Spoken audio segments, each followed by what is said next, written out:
Once there was an old man who lived in Switzerland. He was very rich, but his wife had died young. They only had one son, and he was very stupid. His name was Eric. One day the father said to Eric, "Listen, my son. You are not the cleverest in the world. I try to teach you many things, but I can get nothing into your head. It is time for you to leave home. I will send you to a famous teacher, and he will teach you until you are clever. Then we will see what we can do with you." So Eric was sent to a strange town and lived there for a year. His teacher was kind and tried to teach him mathematics, geography, history, and English, but Eric did not remember any of it. However, there were many dogs in the town, and every day after class he went and played with them. After the year he went home again, and his father asked Eric, "What have you learned?" "Father, I have learned the language of the dogs. When they bark, I understand what they say." "My goodness," said the father. "Is that all you have learned? I must send you away again to a better teacher." This time he was sent to a small village on the top of a mountain. There were very few people, and his teacher was very unkind. Every time Eric made a mistake he hit him, but it did not matter because not a single thing stayed in Eric's head. Still, every day he walked around the mountains, and many birds flew around him, and he listened carefully to their songs. When he returned home, his father asked Eric, "What have you learned?" "Father, I have learned the language of the birds. When they sing, I understand what they say." "My goodness," said the father. "The second time has been no better than the first. I will send you away one more time, but if you learn nothing, then I will stop being your father. You will have to go out and live by yourself." This time Eric was sent to a very big school. He lived, ate, and slept in the school with all the other students, and they could never go outside. Every day they studied and studied, and all the students learned well except for Eric. One day the teachers were so mad at him that they threw him outside. Eric ran into the forest and found a family of frogs. He stopped and listened to them croak, and he lived in the forest for the rest of the year. When he came home, his father asked Eric, "What have you learned?" "Dear father, I have learned the language of the frogs. When they croak, I understand what they say." "Enough!" shouted his father. "You are not my son."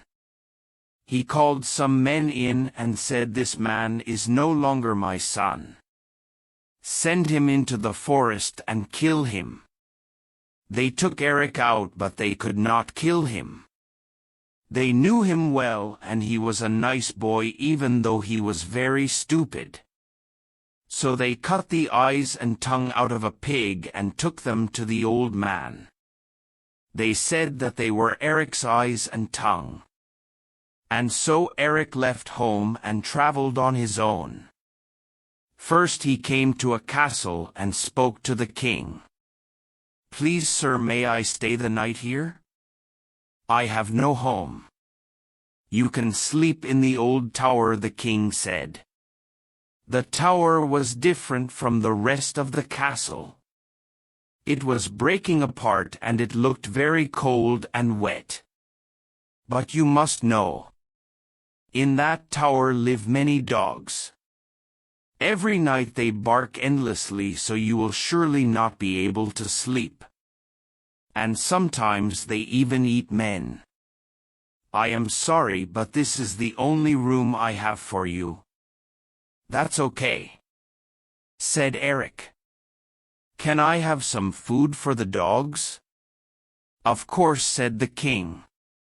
He looked very surprised, but he gave Eric some dog food and the boy went into the tower. When he came in, the dogs did not bark or attack him and were even very friendly. He threw the food to them and they ate it, and at night he slept with them so that he was nice and warm. The next day he went back to the king. The king and all his men were very surprised. They thought the boy would be dead. "I had a nice talk with the dogs," said Eric. "They told me why they live in the tower and why they bark so much and attack men." "I don't understand," said the king. "How can you talk to dogs?" "I speak their language," Eric said. "Anyway, they told me that there is a great treasure at the bottom of the tower. They look after it and they will bark and attack people until the treasure is taken away. We must go at once," said the king. "Wait. Only I can take the treasure. The dogs will attack everyone else." "Oh," said the king. "Of course. But I will bring it here to say thank you. You let me sleep in your castle when you could have thrown me outside." "Brilliant," said the king. "Bring me the treasure and I will give you half of it." So Eric went and got the treasure and the king was very happy. The dogs went away from the tower and Eric took his treasure and went traveling again. This time he went to Rome. On the way he went through a forest. Many frogs sat there croaking. He listened to them croaking and understood their message. "Oh no," thought Eric. "That is a strange message indeed. I hope it is not true." He went on to Rome. When he got there, everyone was crying in the streets. "What is going on?" asked Eric. "The Pope has died," cried a man. "And there is nobody to replace him. We need a new Pope." Eric went into the Vatican where they were discussing the problem. "We need help from God," said a man. "Please give us a sign, God." Just then 2 snow-white doves flew through the window and went down to Eric. They sat on his shoulders. Everyone in the room turned to look at him, not saying a word. "Ah, hello," said Eric.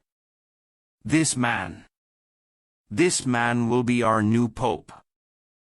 "I don't know about that," said Eric. Usually everyone told him he was stupid, but now they thought he should be Pope. One of the doves went to his ear and whispered, "Coo-coo. You must be Pope. You are the right man. God has chosen you." "I don't believe it," Eric whispered back. The other dove then spoke, saying, "Coo-coo. God sent us. You are the right man." "Oh, all right then," said Eric. Everyone in the Vatican started cheering and they began the ceremony to make Eric into the Pope. The frogs had been right. The frogs in the forest had said that a man called Eric was going to be Pope. That was why Eric was so worried when he heard the frogs. He could not believe their message. But it was true. Eric was the new Pope. And after the ceremony they sang hymns. "Just one problem," Eric said to the doves. "I don't know the words to these hymns." "Don't worry," whispered the doves. "We will tell you the words." So the doves whispered the words into Eric's ears and he sang his first hymns as Pope. The end.